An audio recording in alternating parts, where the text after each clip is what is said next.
बेरोजगार युवाओं पर हुए लाठीचार्ज को लेकर सियासत भी शुरू हो गई है। युवाओं पर हुई लाठीचार्ज को लेकर कांग्रेस ने सरकार को घेरना शुरू कर दिया। नेता प्रतिपक्ष यशपाल आर्य ने कहा है कि युवाओं के साथ हुई घटना बेहद निंदनीय है। बहुत ही निंदनीय है और शर्मनाक भी है। वो अपनी न्याय की गुहार लगा रहे थे नौजवान, उत्तराखंड के नौजवान सरकार से अपनी बात को कहना चाहते थे और जिस तरह से बर्बरतापूर्वक उन पर लाठीचार्ज हुआ है, उन पर प्राथमिकी दर्ज की गई है, उनको जेल में ठूसा जा रहा है और उनकी मांग जायज़ मांग थी। उन्होंने कहा इसकी सीबीआई इंक्वायरी होनी चाहिए, परीक्षाओं को, पटवारी परीक्षा को स्थगित कर दें। उन्होंने कहा आखिरकार सरकार क्यों सीबीआई जांच से या सिटिंग जज की निगरानी में जांच से बचना चाहती है, क्यों परीक्षाएं स्थगित नहीं करना चाहती है?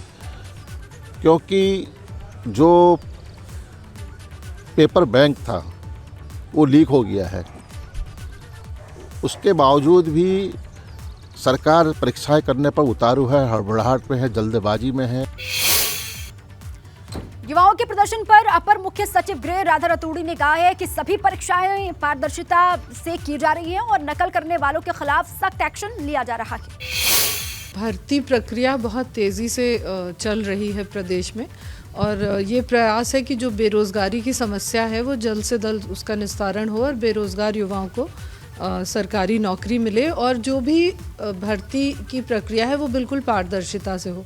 तो दोनों आयोग इसमें बहुत तेज़ी से काम कर रहे हैं और पुलिस और एसटीएफ ने जो जांच की है उसके बाद जो भी दोषी व्यक्ति हैं वो सब जेल में हैं, सलाखों के पीछे हैं। उनके विरुद्ध कड़ी से कड़ी कार्रवाई की जा रही है। जो भी लोगों ने अनैतिक कार्य किए हैं, चाहे वो यूकेएसएससी में हो या पब्लिक सर्विस कमीशन में, उनके खिलाफ तत्काल यहाँ पे कार्रवाई हुई है। पहली बार सरकार में इतनी तेज़ी से कार्रवाई हुई है, पहली बार पुलिस ने इतनी प्रभावी कार्रवाई यहाँ पे की है।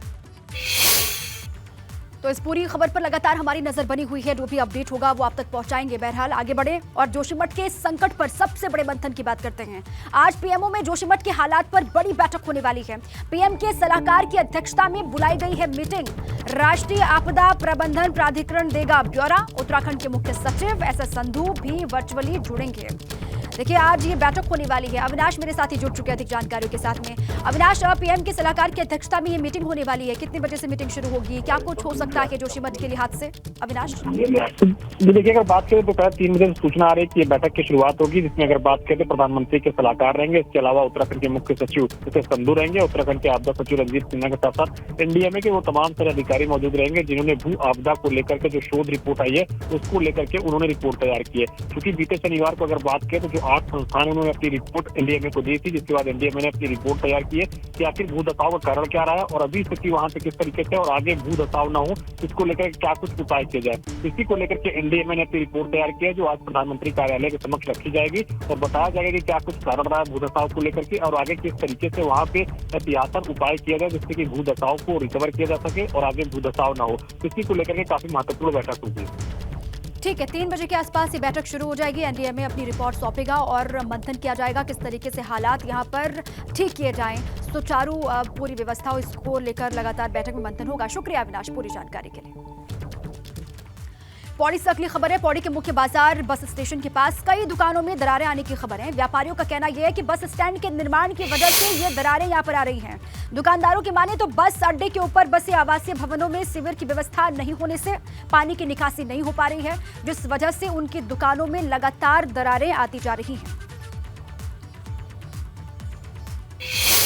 दरारें पड़ रही हैं, इसका सबसे प्रमुख कारण है कि बस अड्डे की ये चौराहे वाली जो सड़क है ये भूमि दब रही है और इसके दबने का जो मुख्य कारण है, इसके धंसने का, एक तो गलत ढंग से बना हुआ बस अड्डा इसका सबसे प्रमुख कारण है।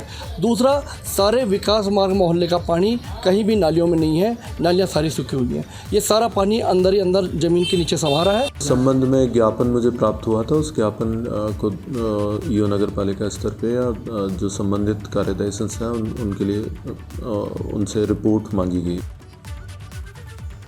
जोशीमठ के ऊंचाई वाले इलाकों में मौसम का मिजाज फिर से बदल गया है। बद्रीनाथ धाम में बर्फबारी लगातार जारी है। बर्फ इस कदर गिरी है कि बद्री धाम में 2 फीट तक बर्फ जम चुकी है।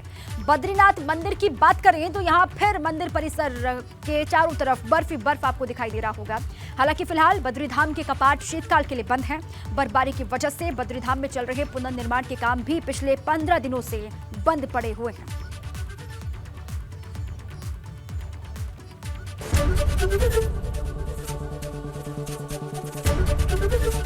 एबीपी गंगा, खबर आपकी, जुबान आपकी।